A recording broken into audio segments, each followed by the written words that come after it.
Coaches, Dr. Sella here, and we're on day 21 of the 366 Days of Sports Psychology. Today we're going to talk about solidifying your program. There's three ways to do this. If you want a solid program, and you always want to be solid, you've got to do these three things. Number one, you just practice the game.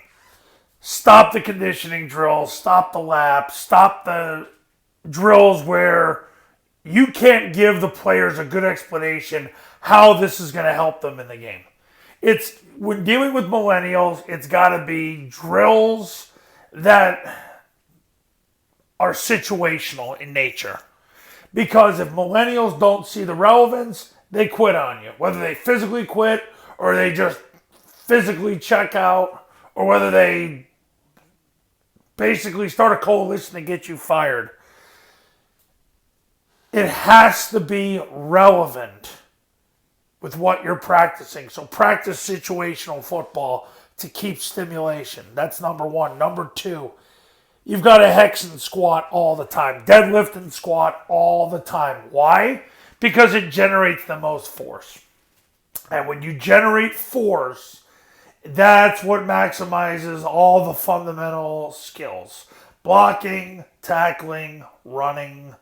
Because all the knee bending activities, what they do is the more you can deadlift beyond your body weight, the more force you can generate as you block, as you tackle, as you run. And that is where you're going to get your program to the next level. And I hear from a lot of high school coaches that I can't get my kids to lift.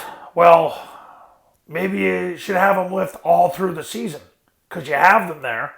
And that should be a part of your practice. So that's number two. Number three, under emotional demeanor. We're in an era where over emotion leads to millennials shutting down. Just teach them where to go and then let them do it a lot.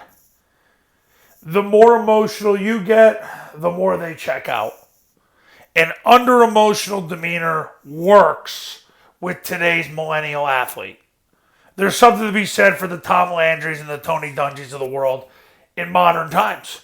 That demeanor works because that demeanor allows them to task the assignment. Millennials spend their entire adolescence building and constructing things with video games and other forms of technology. That has to translate onto the football field. And in order to do that, it's got to be a safe, orderly environment for them to do it. And if they hear screaming, yelling, irrational behavior on your part or the coach's part, it's going to lead to a lack of tasking. So, in summary, just practice the game, hex and squat all the time, have an under-emotional demeanor. If you do that, you'll solidify your program. Okay, coaches, if you're looking to create the elite performance environment in your football program, give me a call, 570-332-0265, 570-332-0265. The Sports Psychology for Football Academy is going to teach you how to be dominant, how to dominate your players, your coaches, and your stakeholders with elite information and elite status. So give me a call, and I'll see you tomorrow for day 22. Talk then.